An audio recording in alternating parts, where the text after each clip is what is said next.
I'm standing in my brother's $12 million penthouse, looking out over the glittering Chicago skyline. But I'm not here as a guest.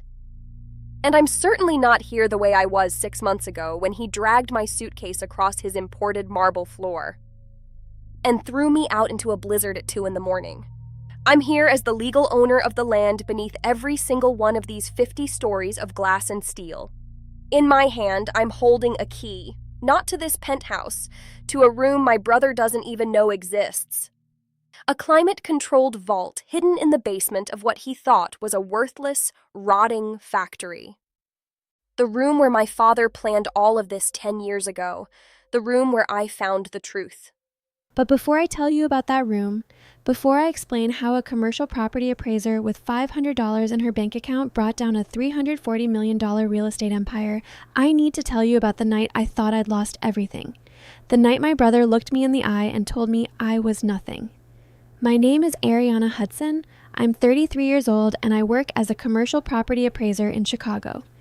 If you're listening from somewhere far away, drop your city in the comments so I can see how far this has traveled. And please, stay with me until the end. It was 2 weeks after we buried my father. I was still wearing the same black dress from his funeral when my brother kicked my suitcase across his foyer. The chapel was packed with people who'd never actually met Trenton Hudson. Real estate developers, hedge fund managers, the kind of men who only show up to funerals if there's networking potential in the reception line. They shook my hand with practiced sympathy, their eyes already scanning the room for someone more important. My brother Brandon stood at the front, accepting condolences like a politician at a fundraiser. 6'2", custom Tom Ford suit, the kind of confident posture that comes from never being told no. His wife Vanessa was beside him in head-to-toe Chanel, her hand resting on his arm, diamonds catching the light from the stained glass windows. I stood alone in the back corner, wearing a dress I'd bought at Target 3 years ago for my mother's funeral. That's right. We'd buried my mother just 3 weeks earlier. Pancreatic cancer. It took her fast, 6 months from diagnosis to the end. And now, barely enough time to process that loss, we were burying my father too. Heart attack, the doctor said. The stress of losing Mom had been too much. I spent the last 6 years taking care of them. Every 3 in the morning medication dose. Every dialysis appointment. Every hospital vigil while Brandon was too busy with his hedge fund to visit. The funeral director asked if anyone wanted to say a few words. Brandon stepped up immediately, delivering a polished eulogy about continuing Dad's legacy of excellence. He didn't mention that he'd visited exactly twice during Dad's final year, both times to ask for a loan. When the service ended, I noticed something odd. Gerald Whitmore wasn't there. Mr. Whitmore had been our family attorney for 30 years. He'd drafted every contract, every will, every trust document my parents had ever signed. He should have been in the front row. Instead, his seat was empty. I asked the funeral director if he'd sent flowers, a card, anything. Nothing. Probably retired, Brandon said when I mentioned it later. Dad told me Whitmore had health issues. But something about it felt wrong. Mr. Whitmore had been at Mom's funeral just 3 weeks ago. He'd looked fine. Shaken, yes, but healthy. I pushed the thought aside. Grief does strange things to your mind. You start seeing patterns that aren't there. 3 days later, we met at the law offices of Caldwell and Associates. Not Mr. Whitmore's familiar wood-paneled office downtown. A sleek, modern conference room on the 40th floor of a glass tower. Everything chrome and intimidation. Richard Caldwell was younger than I expected. Mid-40s, expensive suit, the kind of smile that never reaches the eyes. He laid out the documents with the efficiency of a man who'd done this 1,000 times. "Let's get straight to it," he said, opening the leather portfolio. Trenton Hudson's last will and testament, executed 6 months ago, witnessed and notarized. 6 months ago. Right around the time Mom got her diagnosis. Caldwell read through the standard legal language, then got to the distribution of assets. To my son, Brandon Michael Hudson, the penthouse residence at 875 North Michigan Avenue, valued at approximately $12 million, plus all liquid assets held in trust estimated at $8 million, plus 51% controlling shares in Summit Ridge Capital. Brandon nodded, like he'd already known, like it had been decided long ago. And to my daughter, Ariana Elizabeth Hudson, Caldwell paused, flipped the page, continued in a slightly faster voice, like he wanted to get through it quickly. The commercial property located at 1847 South Industrial Boulevard, including all structures and improvements, together with any outstanding debts, liens, or tax obligations associated with said property. Silence. Brandon cleared his throat. That's the old textile factory, right? The one on the south side? Correct, Caldwell said. I stared at the document. My father had left me a condemned warehouse in one of the most dangerous neighborhoods in Chicago. The same building he had always told me was more trouble than it's worth. The same property that had been sitting vacant for decades, bleeding property taxes. Are there any liquid assets for Ariana? I heard myself ask. Caldwell shook his head. The factory is the sole bequest. As I mentioned, it comes with approximately $400,000 in delinquent property taxes and several municipal code violations. Brandon leaned back in his chair, arms crossed. Dad always knew who could handle what. A commercial property empire requires someone with financial acumen. He looked at me with something close to pity. I'm sure you can sell the factory, Ariana. Get enough to put a down payment on a small condo somewhere. Naperville, maybe? Somewhere that fits your budget. Vanessa reached over and patted my hand. Her wedding ring, a rock the size of a marble, caught the light. We won't let you be homeless, sweetie. You can stay in the penthouse guest room for a few more weeks while you figure things out. A few more weeks. The room I'd been living in for 6 years, so I could be there when Dad needed his medication at 3 a.m. The room where I'd cried myself to sleep after Mom's diagnosis. The room that apparently now belonged to my brother. I signed the acknowledgement form without reading it. Caldwell slid the factory deed across the table. The paper was thick, official, stamped with the Cook County seal. Property identification number 14-2-8-402-019. I folded it and put it in my purse next to my phone and the last $20 in my wallet. As we left, I turned back to Caldwell. Why didn't Gerald Whitmore handle this? His smile tightened. Mr. Whitmore retired suddenly. Health concerns. Your brother was kind enough to recommend our firm to handle the estate. Brandon was already in the elevator checking his phone. He hadn't heard the question. But I'd seen the flicker in Caldwell's eyes when I mentioned Whitmore's name. Something was wrong. I just didn't know what yet. The call came at 1:47 in the morning 2 weeks later. I was asleep in the guest room, dreaming about my father. In the dream, he was trying to tell me something important, but I couldn't hear him over the wind. My phone buzzed. Brandon's name on the screen. Come to the living room. Now. I pulled on my robe and walked down the hallway, my bare feet silent on the heated marble floors. The penthouse was dark except for the floor-to-ceiling windows, Chicago glittering 60 stories below. Brandon was waiting in the living room, standing near the windows in a silk robe holding a glass of scotch. Vanessa sat on the white leather sofa, her legs crossed, examining her nails. My suitcase was on the floor between us. We need to talk about your living situation, Brandon said. I pulled my robe tighter. It's almost 2 a.m. Vanessa and I have been discussing the space. We're converting the guest room into a private Pilates studio. We have VIP clients flying in from Dubai next week, and she needs somewhere to train them. I looked at Vanessa. She smiled, took a sip of wine. You want me to move out? I said. We want you to move forward, Brandon corrected.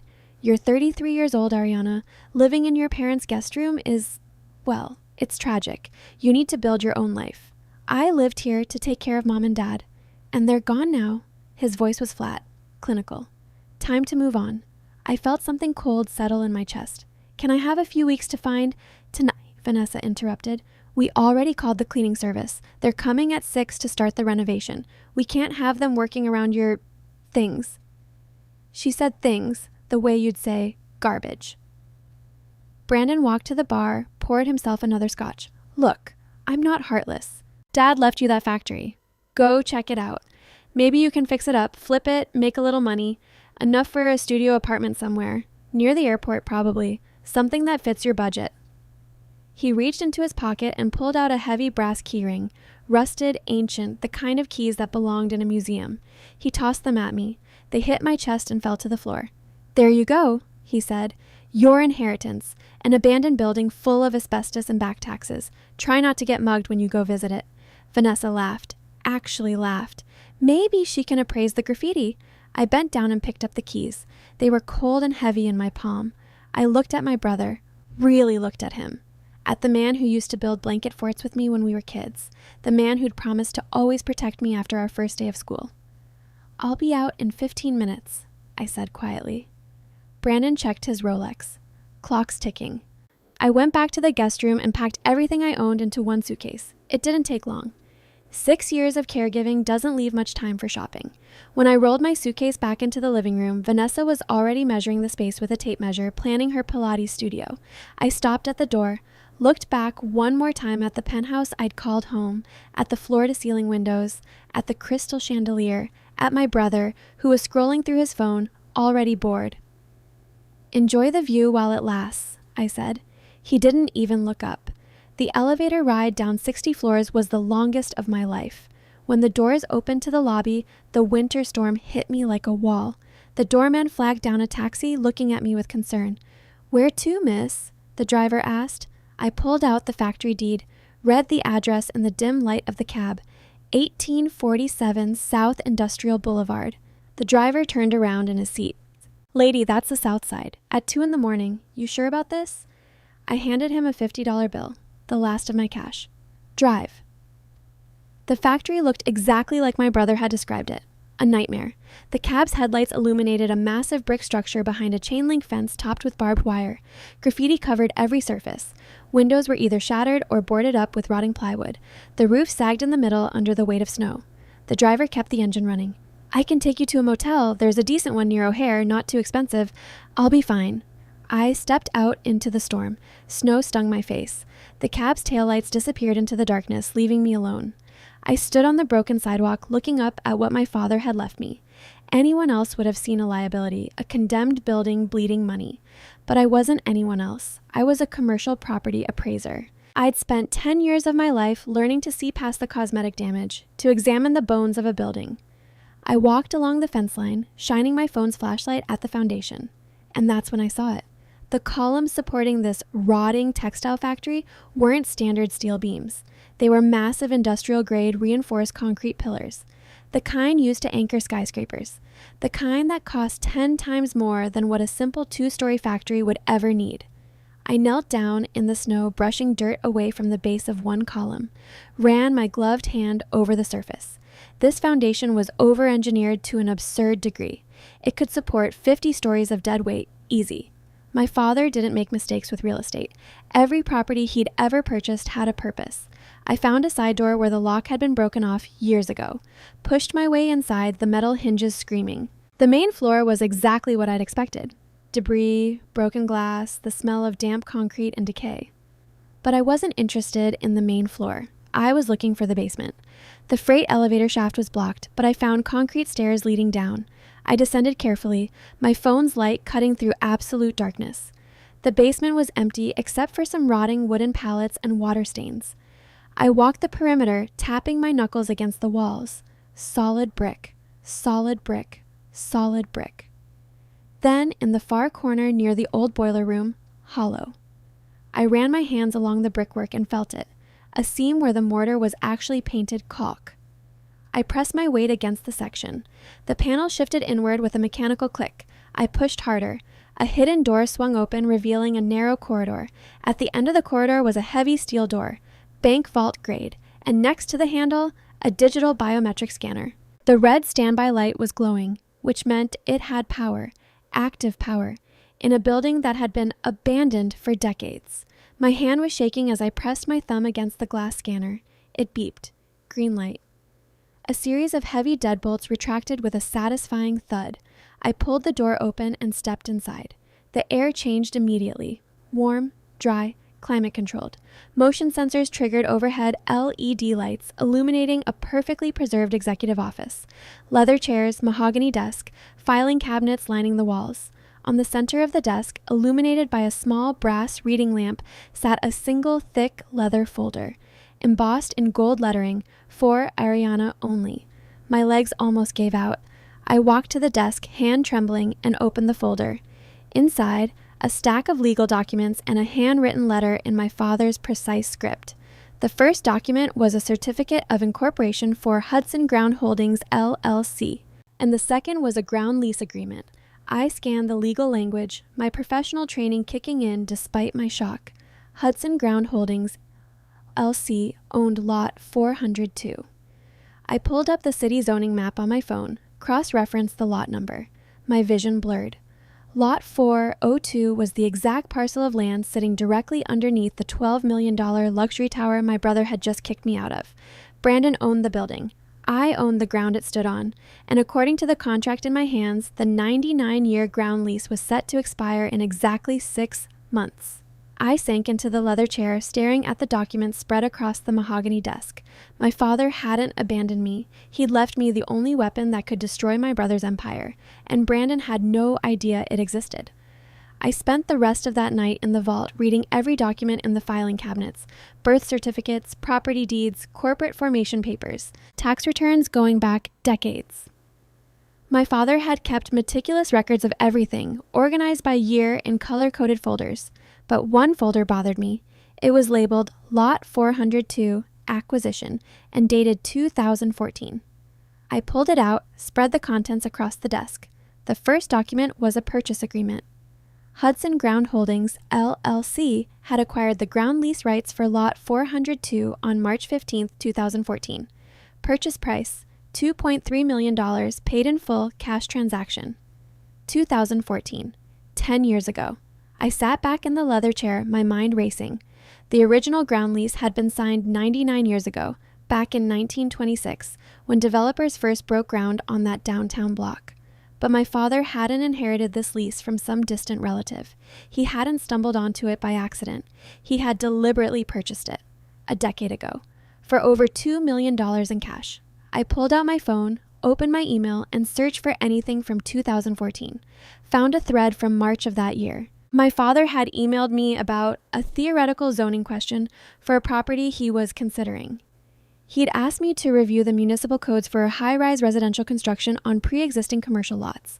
At the time, I thought he was just being curious, keeping his mind sharp after retirement. But he hadn't been curious. He'd been planning. I opened my laptop, the one luxury I'd allowed myself during those 6 years of caregiving, and logged into the Cook County Property Database. Searched for the acquisition history of Summit Tower, the luxury high-rise where Brandon's penthouse sat. The tower had been purchased by Summit Ridge Capital in 2016, 2 years after my father bought the ground lease. My hands started shaking. I pulled up Brandon's hedge fund website, found the press release announcing the tower acquisition, dated June 2016. The article included a quote from my brother. This represents Summit Ridge Capital's commitment to luxury residential development in Chicago's most prestigious corridor. I did the math. June 2016. Brandon was 28 years old. He'd only founded his hedge fund 3 years earlier, in 2013. How does a 28-year-old fund manager afford a $340 million building? I searched deeper, found the financing documents in the public records. Brandon had leveraged everything. The purchase was a complex web of commercial mortgages, investor capital, and personal guarantees. The kind of deal that works perfectly as long as property values keep rising. The kind of deal that collapses instantly if there's a title defect. I opened the ground lease agreement again, searching for the fine print. And there it was, page 47, the clause that changed everything. Upon expiration of the ground lease term, all improvements made to the property, including but not limited to structures, utilities, and permanent fixtures, shall revert to the landowner unless a renewal agreement is executed no less than 12 months prior to expiration date. The lease expired in 6 months. 12 months had already passed, which meant legally Brandon couldn't renew it even if he wanted to. The tower would revert to me, all 50 stories, every luxury condo, every marble countertop, every imported Italian fixture. I leaned back, staring at the climate-controlled ceiling. My father had done this on purpose. He'd bought the ground lease in 2014, 2 years before Brandon purchased the tower. Had he somehow known? Had Brandon told him about his plans?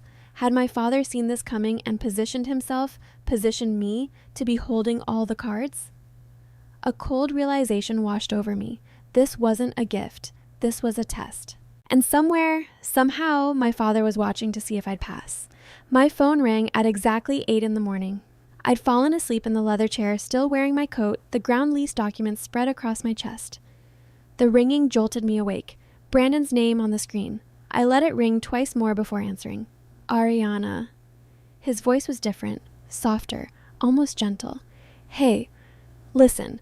Vanessa and I were talking after you left, and we both feel terrible about how things went down last night. I said nothing. The weather was brutal, he continued. I kept thinking about you out there in that storm. Where did you end up? Are you okay? I'm fine. Good. That's good. A pause. Look, I want to help you.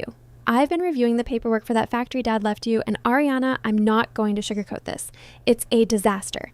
$400,000 in delinquent property taxes. Multiple code violations. The city's probably going to condemn it by the end of the month. I looked down at the ground lease agreement in my lap. I'm aware of the tax situation, I said carefully. Right, of course. You're an appraiser, you understand these things. His voice shifted into the smooth, persuasive tone he used with clients. Which is why I know you'll appreciate what I'm about to offer. I spoke with my accountant this morning. I'm willing to purchase the factory from you. $75,000. Cash. We can close today. $75,000 for a property that controlled a $340 million building. That's generous, I said, keeping my voice neutral. It's more than generous. It's a lifeline. That factory is bleeding money, and you don't have the resources to stop it. Take the $75,000, find yourself a nice condo in the suburbs. Naperville, Aurora, somewhere with good schools for when you eventually settle down. And I noticed he said when, not if. Like my entire future was already mapped out in his mind. The spinster sister finally getting her life together at 33. I need time to think about it, I said.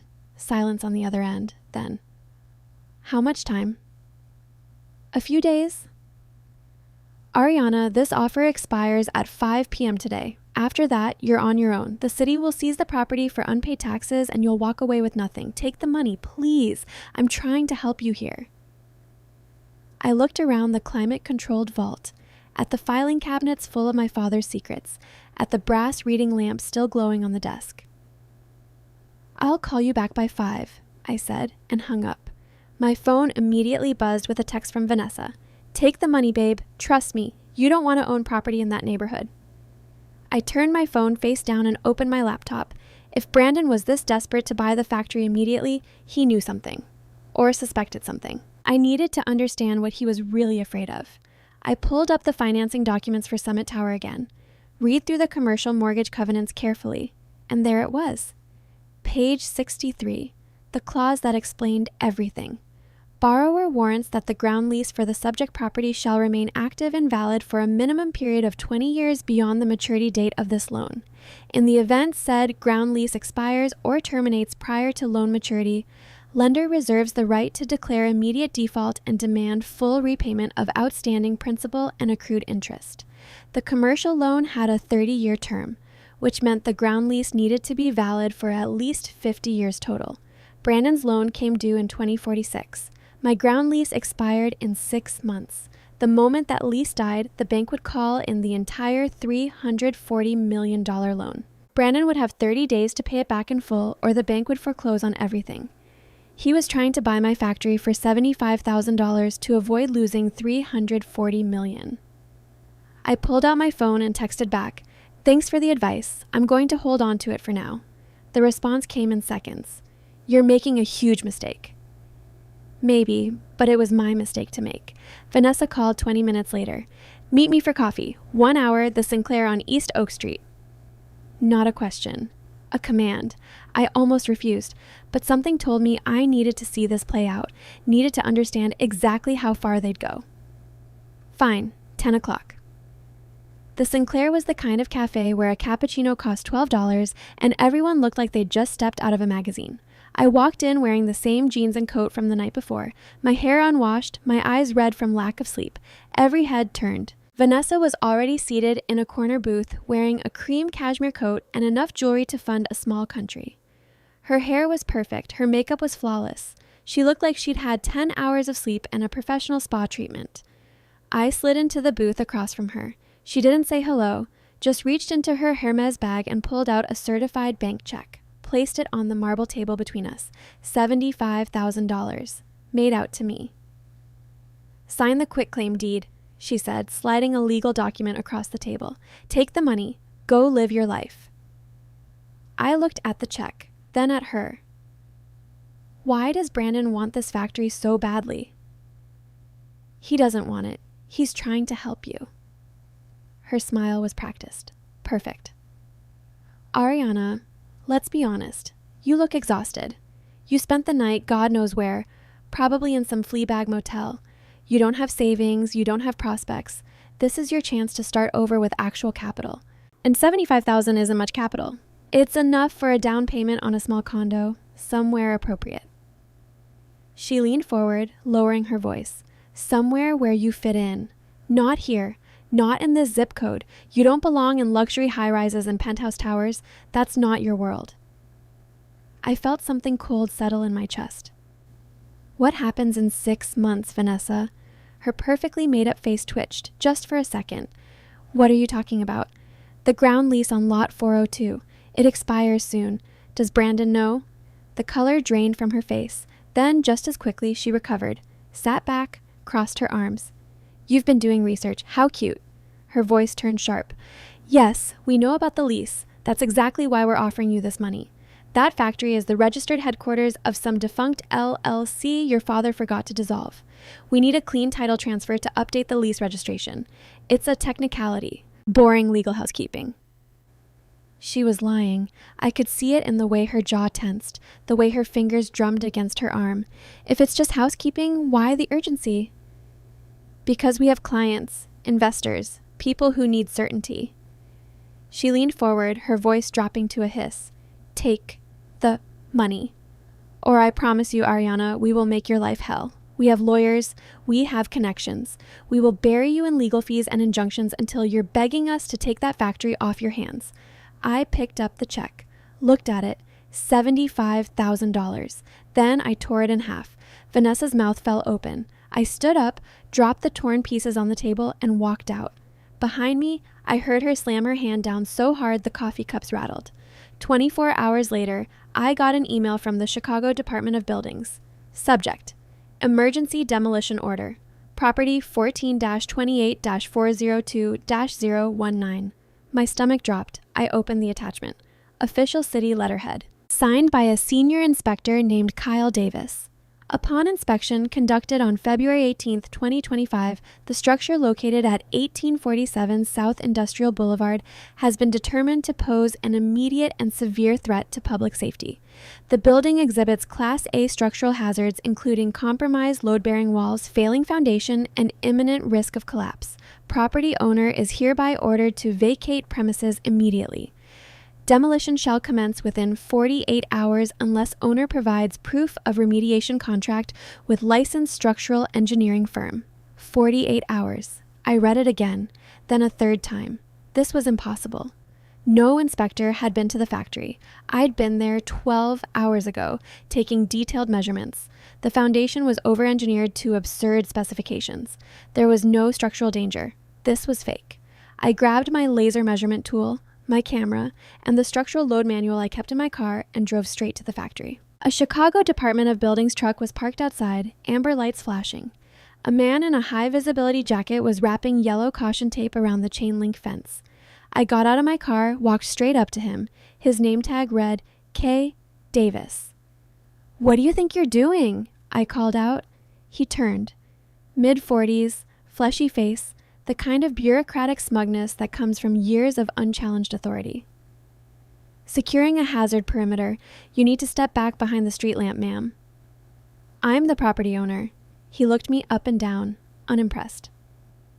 "Then you received the demolition order.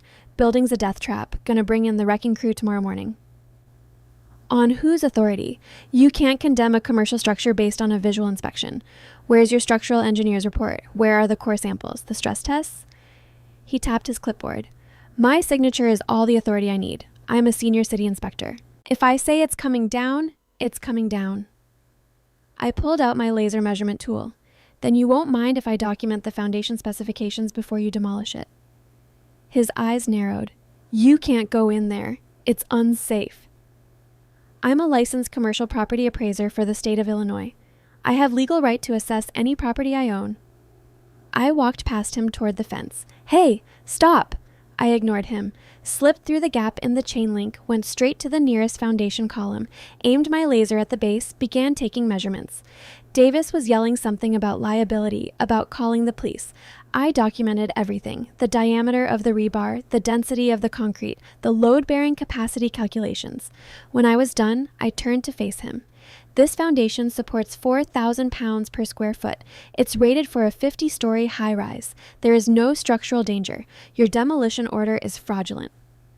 His face went red. You don't know what you're talking about. I'm going to the Department of Buildings right now. I'm going to show Director Reynolds your order, and then I'm going to show him my engineering data. And then I'm going to ask him why a senior inspector would file a fraudulent emergency order. Davis pulled out his phone, started typing frantically. I saw the screen for just a second as I walked past. Message to Van. She's not backing down. What do I do? Van. Vanessa. I walked into the Chicago Department of Buildings 40 minutes later, bypassed reception, went straight to the senior zoning division, pushed open the glass doors, and found Kyle Davis standing at the desk of Director William Reynolds handing over his clipboard. They both turned when I walked in. What is the meaning of this? Reynolds demanded. He was older, silver hair, the kind of man who'd spent 40 years in municipal bureaucracy and had seen every scam in the book. Ask him, I said, pointing at Davis. Ask him where his structural engineer's report is for property 14-28-402-019. Davis's face went pale. I walked up to the desk, pulled out my measurement logs, and spread them across Reynolds' workspace. My name is Ariana Hudson. I'm a licensed commercial property appraiser. This man issued an emergency demolition order on my factory claiming imminent structural collapse. But I measured the foundation myself. The concrete footings extend 40 feet into bedrock. The rebar density is rated to support live loads exceeding 4,000 pounds per square foot. This foundation was over-engineered to anchor a skyscraper. Reynolds picked up my logs, studied them, then looked at Davis. Where are your core samples, Davis? Sir, the visual deterioration was severe enough that visual deterioration doesn't override state engineering codes. You need core samples.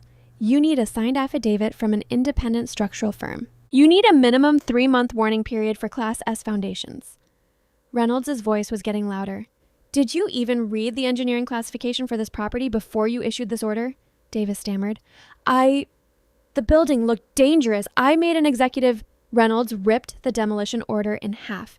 You're suspended pending internal review. Badge. Now. Davis's hands were shaking as he unclipped his city badge and placed it on the desk. As he turned to leave, his phone buzzed. He pulled it out, read something, and his face went completely white. Reynolds pointed toward his office. Wait in there. Don't touch anything. When Davis was gone, Reynolds turned to me. Ms. Hudson, I apologize. This is highly irregular. Can I ask, do you know why someone would want your property demolished? I looked at him, decided to take a risk. Director Reynolds, can you pull up the ground lease registration for Lot 402? He frowned, but turned to his computer. Typed, waited. Here it is. Hudson Ground Holdings, LLC. Current lease term expires June 15th, 2025. He looked up. That's only 6 months away. Now, pull up what's built on Lot 402. More typing. Then his eyes widened. Summit Tower, 50 stories, $340 million assessed value. He looked at me. Does the tower owner know about this expiration? He's my brother, I said quietly. And yes, he knows. Reynolds sat back in his chair. Ms. Hudson, you should probably get a very good lawyer. I will, but first I need you to do something for me. What's that? When that inspector's phone records come back during your internal review, I need you to check who he's been texting. Reynolds studied me for a long moment. Then he nodded. I'll make sure it's thorough. I walked out of City Hall, my hands shaking with adrenaline. My phone rang. Brandon, I answered. You bitch, he hissed. No more fake concern. No more smooth hedge fund manager voice. You got Davis suspended. Do you have any idea what you've done? I stopped someone from illegally demolishing my property. That property is worthless. I'm trying to help you. By destroying evidence? By paying off a city inspector? Silence. Then, you have no proof of that. Davis's phone records will show he's been texting Vanessa. The internal review will find bank transfers. You're not as careful as you think you are, Brandon. I heard him breathing hard on the other end. This isn't over, Ariana. No, I agreed. It's just getting started. I hung up, and for the first time in 6 months, I smiled. I hired a private investigator the next morning. His name was Robert Chen, former FBI white-collar crime division, now running a boutique forensic accounting firm in the Loop. I met him in his office, a cramped space above a Thai restaurant, nothing like the glass towers where Brandon did business. I need everything you can find on Summit Ridge Capital's acquisition of Summit Tower, I said, sliding a retainer check across his desk. Financing documents, due diligence reports, email correspondence, everything. Chen studied me with sharp eyes. Your brother owns Summit Ridge. I know. You're investigating your own brother? I'm protecting myself. He took the check. Give me 3 days. He called me back in 2. You need to see this in person, he said. I met him at a coffee shop in Pilsen, far from downtown, far from anywhere Brandon's network might notice us. Chen slid a thick manila envelope across the table. Summit Ridge Capital purchased the tower in June 2016 for $340 million, he began. Leveraged buyout, complex financing structure. But what's interesting is the due diligence report. He pulled out a document. A memo dated April 2016 stamped confidential, acquisition team eyes only. I read the highlighted section. Ground lease consideration. Property sits on lot 402, subject to 99-year ground lease expiring June 15, 2025, 9 years post-acquisition. Ground lease currently held by Hudson Ground Holdings, LLC, registered to Trenton Hudson, buyer's father. Recommend early renewal negotiation to secure favorable terms. Family relationship may provide leverage for below-market renewal rate or possible lease buyout. My hands started shaking. He knew, I whispered. From the beginning, he knew. It gets better, Chen said. Look at the financing covenants. He showed me another document, the commercial mortgage agreement. Page 63, the clause requiring the ground lease to remain valid for 20 years beyond loan maturity. Your brother's loan officers would have flagged this immediately, Chen said. There's no way the bank approved a $340 million loan on a property with a ground lease expiring in 9 years, not without explicit assurances. What kind of assurances? Chen pulled out another document, an email chain from May 2016. From Brandon Hudson, James Morrison, Senior VP, Chicago Commercial Bank. Summit Tower Financing, ground lease clarification. Jim, regarding your concerns about the lot 402 ground lease expiration, I can confirm that my family controls the ground lease entity. My father has verbally agreed to renewal terms favorable to Summit Ridge Capital upon expiration. This is an internal family matter that will be resolved prior to the 2025 maturity date. I will provide written confirmation from my father's attorney by end of quarter. I looked up at Chen. Did he provide it? There's no record of any written confirmation, but the bank approved the loan anyway, probably because they trusted the family relationship. I sat back, the pieces falling into place. Brandon had purchased the tower knowing full well he was sitting on an expiring ground lease. He'd gambled everything, his investors' money, the bank's money, his entire reputation, on the assumption that our father would eventually hand over the lease for nothing, or that he'd inherit it when Dad died. He'd never expected it to go to me. There's something else, Chen said quietly. I found records of significant cash transfers from your brother to a law firm, Caldwell and Associates, starting in late 2023. 2023. Right after Mom got her cancer diagnosis. How much? $200,000 over 6 months. My stomach turned. What was he paying them for? Chen met my eyes. I don't know, but that's a lot of money for routine legal work. I went to the storage unit that afternoon. After Mom died, we'd boxed up her personal belongings, clothes, jewelry, books, photo albums. Things too painful to look at, but too precious to throw away. Brandon had rented a climate-controlled unit and told me I could sort through it whenever I was ready. I'd avoided it for months. Now I drove straight there, my hands gripping the steering wheel too tight. The unit was exactly as we'd left it. Cardboard boxes stacked neatly, labeled in Brandon's precise handwriting.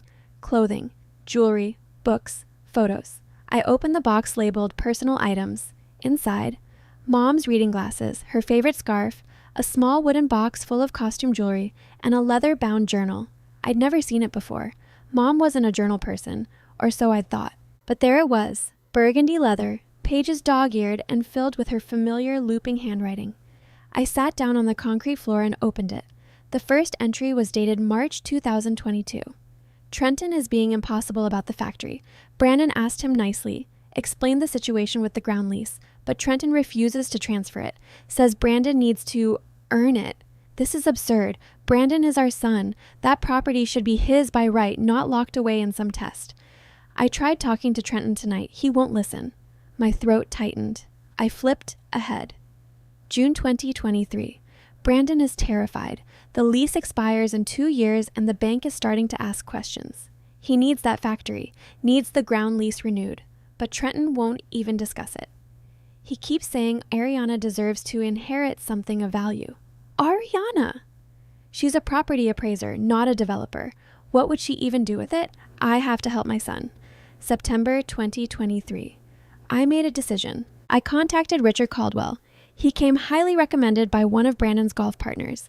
We're going to draft a new will, one that gives Brandon control of the factory and the LLC. Trenton doesn't need to know until it's signed. This is for Brandon's future. November 2023.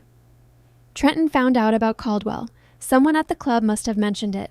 He was furious, called me a traitor, said I was helping Brandon steal from Ariana. But Ariana doesn't need a factory. She needs a normal life, a husband, children, not some complicated real estate empire. I'm doing this for both of them. The handwriting got shakier in the later entries. January 2024. The cancer is everywhere. Pancreas, liver, lymph nodes. The doctors give me 6 months. Trenton still refuses to sign the new will. We had the worst fight of our marriage last night. He said if I died before him, he'd make sure Brandon never got that property. Said it was his final test of character. I don't understand him anymore. February 2024, 2 weeks before her death. I'm so tired. Too tired to fight. Brandon visited today. Promised me he'd take care of the factory situation himself after I'm gone. He said he has a plan. I trust him. He's always been so smart, so capable. Everything will work out. I just need to rest now. That was the last entry. I closed the journal, tears streaming down my face. Mom had chosen Brandon. Even knowing he was trying to cheat me out of my inheritance, she'd chosen him. And whatever plan Brandon had promised her, it had led to fake demolition orders and $75,000 bribes. My phone buzzed. An email from the Cook County Probate Court. Notice of Emergency Conservatorship. Petition. Ariana Elizabeth Hudson. I opened the attachment. Brandon was petitioning the court to have me declared legally incompetent. The petition claimed I was suffering from severe mental instability, evidenced by erratic behavior, paranoid delusions, and inability to manage personal affairs. As evidence, Brandon had submitted my grief counseling records from 2019, when I'd been so overwhelmed caring for our dying parents that I'd finally sought help. He twisted every session into proof of insanity. The court had scheduled a mandatory deposition at Caldwell and Associates. If I didn't appear, Brandon would win by default. I walked into that glass conference room 3 days later. Brandon and Vanessa sat on one side of the massive table, flanked by Caldwell and 2 other attorneys. A court videographer adjusted his camera, pointing it directly at the single chair across from them. I sat down alone. No lawyer, no backup, just me and the truth. Caldwell started the recording. Ms. Hudson, let's discuss your current living situation. Is it true that you're unemployed, essentially homeless, and squatting in a condemned industrial building? I looked directly into the camera. I'm self-employed as a licensed commercial property appraiser. I'm not squatting. I'm occupying a legally deeded property that I own free and clear. The building was never condemned. The fraudulent demolition order was revoked by the Department of Buildings after I provided engineering data proving structural integrity. Caldwell's jaw tightened. He slammed down a medical file. Let's talk about your grip on reality. You underwent intensive therapy in 2019. You told your counselor you felt detached from reality and incapable of managing basic tasks. Does that sound like someone who should control a multi-million-dollar commercial asset? I sought grief counseling after spending 5 years as the sole caregiver for 2 terminally ill parents, I said evenly. My diagnosis was caregiver burnout. a normal physiological response to chronic stress. Recognizing my limits and seeking professional help demonstrates mental clarity, not the lack of it. I leaned forward. Furthermore, if we're discussing competency, 48 hours ago, I used commercial-grade laser measurement tools to calculate load-bearing capacity and presented engineering data to the Chicago Director of Buildings. He agreed with my assessment and suspended the inspector who filed the fraudulent demolition order. That's not delusional behavior. That's professional expertise. The room went quiet. Caldwell shuffled his papers, looking for another angle. I decided to go on offense.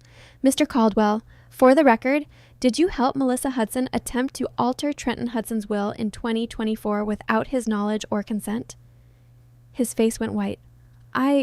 That's privileged. I have her journal. I have dated entries describing your meetings. I have bank records showing my brother paid you $200,000 between September 2023 and February 2024. I pulled out the documents Chen had given me. You conspired with my mother and brother to disinherit me while my father was still alive. That's fraud, Mr. Caldwell. Caldwell stood up. This deposition is over. He grabbed the camera, stopped the recording. Brandon lunged across the table. You have no right. I have every right, I said calmly. And tomorrow, I'm filing a complaint with the Illinois State Bar. Enjoy your law license while you still have it. I walked out. Behind me, I heard Vanessa's voice, shrill and panicked.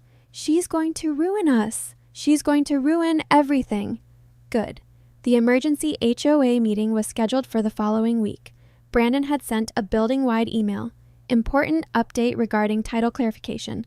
Attendance mandatory. And he was planning to announce that the minor title dispute with his unstable sister had been resolved, that I'd be signing the quitclaim deed, that everyone's investments were safe. I decided to crash the party. The conference room on the 50th floor was packed. Wealthy condo owners, tech executives, a foreign diplomat, and 3 men in navy suits sitting near the front. The senior vice presidents from Chicago Commercial Bank. Brandon stood at the head of the table in a charcoal suit, projecting confidence. Vanessa sat beside him in a crimson dress, diamonds glittering. I walked in wearing my best professional outfit, still nothing compared to their designer clothes, but respectable. I carried my briefcase and a laptop. Every head turned. Brandon's face went pale. Ariana, he said carefully, this is a private meeting. For residents and stakeholders of Summit Tower, I replied. I'm a stakeholder. I walked to the front of the room, set down my briefcase, and plugged my laptop into the presentation screen. What are you doing? Vanessa hissed. I ignored her, pulled up the Cook County property database. Ladies and gentlemen, my name is Ariana Hudson. I'm a commercial property appraiser and the owner of Hudson Ground Holdings, LLC. I'm here to clarify the title situation my brother mentioned in his email. I clicked. The screen filled with an official county record. This is Lot 402, the parcel of land directly beneath this building. It's subject to a 99-year ground lease that expires on June 15th of this year. That's 4 months from now. Murmurs spread through the room. My brother purchased this tower in 2016, knowing full well about the lease expiration. His own due diligence memo, which I'm now displaying, recommended early renewal negotiation because the lease was held by our father. I clicked again. The 2016 memo appeared on screen. Brandon assumed he'd inherit the ground lease, or that our father would renew it for free. He bet $340 million, your investments, on a family handout. One of the bank executives stood up. Mr. Hudson, is this accurate? Brandon opened his mouth, closed it. The lease was always going to be renewed, he finally said. It's a formality. It's not a formality, I interrupted. According to your commercial mortgage covenants, also on screen now, the ground lease must remain valid for 20 years beyond loan maturity. Your loan matures in 2046. That means you need a lease extending to at least 2066. I looked directly at the bankers. The current lease expires in 4 months. There's no renewal in place, which means, gentlemen, your $340 million loan is currently in violation of its own covenants. The moment this lease expires, you can declare immediate default. The room erupted, residents shouting, the bankers conferring in urgent whispers, the diplomat frantically calling his financial advisor. Brandon slammed his fist on the table. She's lying. This is extortion. I'm not lying. I'm clarifying. I pulled out the ground lease agreement. I own the land under this building. If you want to keep your homes, you'll need to negotiate a new lease with me, not my brother, me. The lead banker, silver-haired, sharp-eyed, stood up. Mr. Hudson, you've had 9 years to resolve this. You failed to disclose a material risk to your investors and lenders. As of this moment, Chicago Commercial Bank is freezing all operating accounts associated with Summit Ridge Capital pending emergency review. He looked at me. Ms. Hudson, our legal team will contact you tomorrow regarding lease renewal terms. Then he walked out, his colleagues following. The room descended into chaos, residents demanding refunds, Vanessa in tears, Brandon standing frozen, watching his empire crumble. I packed up my laptop. As I walked past Brandon, he grabbed my arm. You destroyed me, he whispered. Your own brother. I looked him in the eye. No, Brandon, you destroyed yourself the moment you thought Dad's love came with a price tag. I pulled my arm free and left. The federal indictment came 6 weeks later. Securities fraud, conspiracy to commit fraud, wire fraud, attempted extortion. The trial was held in the Dirksen Federal Building, courtroom packed with media, defrauded investors, and curious onlookers. I sat in the gallery, watching prosecutors lay out their case. They had everything. The due diligence memo, Mom's journal, Caldwell's emails, Davis's confession about the fake demolition order, bank records showing the $200,000. Brandon's defense was pathetic. My father promised me that property. It was supposed to be mine. My sister manipulated him while he was sick. The prosecutor showed the jury my timesheets from the hospice. Documentation of every 3 a.m. medication dose, every dialysis appointment, every hospital visit. This is the woman the defendant claims was manipulating his father? The prosecutor asked, while he was vacationing in St. Bart's? The jury deliberated for 3 hours, guilty on all counts. The judge scheduled sentencing for 2 weeks later. Brandon was released on bail. Vanessa filed for divorce the same day, her statement citing irreconcilable differences and undisclosed financial fraud. I thought it was over. Then, the morning of sentencing, my phone rang. Robert Chen, you need to get to the courthouse, now. Why? Just trust me, you need to be there. The courtroom was packed again. Brandon sat at the defense table, his lawyer beside him. The judge was reviewing sentencing guidelines. I slipped into the back row. The prosecutor stood to make her final argument when the courtroom doors opened. Everyone turned. A man walked in, tall, silver hair, wearing a navy suit and carrying a leather briefcase. The courtroom went silent. Because the man walking down the aisle was Trenton Hudson, my father, who had died 7 months ago, I couldn't breathe, couldn't move. The entire room seemed to tilt. Brandon shot to his feet. That's impossible. You're dead. I saw. The judge banged his gavel. Order. Who are you, sir? My father walked calmly to the witness stand. Your Honor, my name is Trenton Hudson. I apologize for the disruption, but I have testimony relevant to this case. The prosecutor looked stunned. Your Honor, this man was reported deceased. I faked my death, my father said calmly, with the help of a trusted physician and attorney. I needed to see the truth about my family. The judge leaned forward. Mr. Hudson, do you understand you're under oath? I do. Proceed. My father looked at me. Our eyes met across the courtroom. He gave me the smallest nod. Then he turned to face the jury. 7 months ago, I learned that my wife and son were conspiring to steal from my daughter. I confronted my wife. She admitted everything. The secret meetings with Caldwell, the plan to alter my will, all of it. When she died, I knew Brandon would escalate. He pulled documents from his briefcase. So I staged my death. I had a physician friend falsify a death certificate. I attended my own funeral from a car across the street, and then I watched. He looked at Brandon. I watched you throw your sister into a snowstorm. I watched you try to buy her property for a fraction of its value. I watched you pay a city inspector to destroy evidence, and I recorded all of it. He handed a flash drive to the prosecutor. This contains audio and video from hidden cameras I installed in the factory vault. Conversations between Brandon and Vanessa discussing their plan to force Ariana to sign. Meetings between Brandon and Caldwell planning the conservatorship petition. Everything. The courtroom erupted. Brandon was on his feet screaming, "You let me think you were dead! You let Mom die thinking—" Your mother knew, my father said quietly. I told her what I planned to do. She begged me not to. She said it would destroy you. I told her you needed to be tested to see if you valued family or money more. He looked back at me. Ariana passed the test. She used her mind, her training, her integrity. You, Brandon, used greed, corruption, and betrayal. The judge banged his gavel repeatedly, trying to restore order. I sat in the back row, tears streaming down my face, unable to process what I was seeing. My father, alive, watching over me the entire time. The judge sentenced Brandon to 12 years in federal prison. Caldwell was disbarred and indicted separately for fraud. Kyle Davis pleaded guilty to accepting bribes and received 3 years probation. Vanessa lost her real estate license and declared bankruptcy when Brandon's assets were seized. And I sat in the courtroom, watching my brother being led away in handcuffs and felt nothing but exhaustion. 6 months later, I stood in the penthouse. My penthouse now. I'd negotiated new ground lease terms with the Homeowners Association, $25 million per year paid to Hudson Ground Holdings, LLC. The bank had restructured their loan. The residents had stayed. Brandon's unit, though, the $12 million penthouse, had been foreclosed and sold to pay his legal fees and restitution. I'd bought it myself, turned it into the headquarters of Hudson Commercial Group. The factory on the south side was under construction. We were converting it into a community center and tech incubator using that over-engineered foundation to build something that would actually help people. My father lived in the vault beneath it. He'd never liked luxury anyway. We'd reconciled slowly. There were still hard conversations ahead. About the pain of thinking he was dead, about the test he'd put me through. But he'd been right about one thing. I'd needed to prove myself without his help. The intercom buzzed. "Ms. Hudson, there's a visitor. Says it's personal."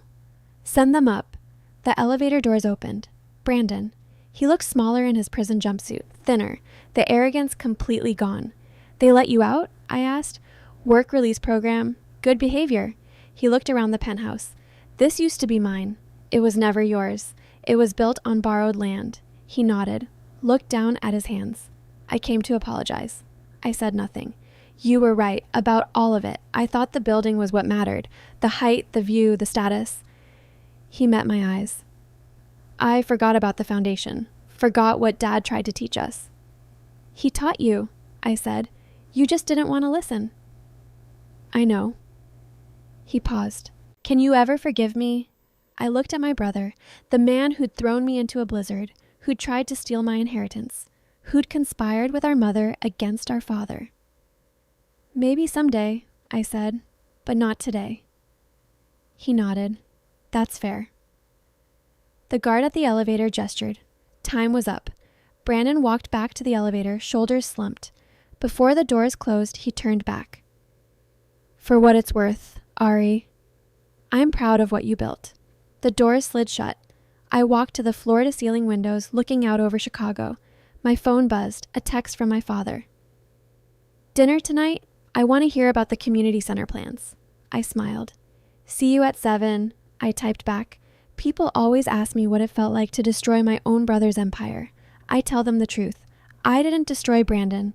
He destroyed himself the day he decided a 50-story tower was more important than the ground beneath it. My father taught me a lesson when I was 10 years old, sitting at his desk studying property blueprints. He said, "Ariana, anyone can buy the sky, but only the smart ones know to hold the ground." My brother forgot that lesson. I built an empire from it, because real power doesn't come from the highest floor or the best view. It comes from owning the foundation everyone else is standing on. Thank you for staying with me through this story. If it resonated with you, if you've ever been underestimated, overlooked, or told you weren't good enough, please subscribe to this channel. Share this story with someone who needs to hear it. And remember, the person everyone overlooks today might be the one holding all the cards tomorrow. The foundation always wins. Always.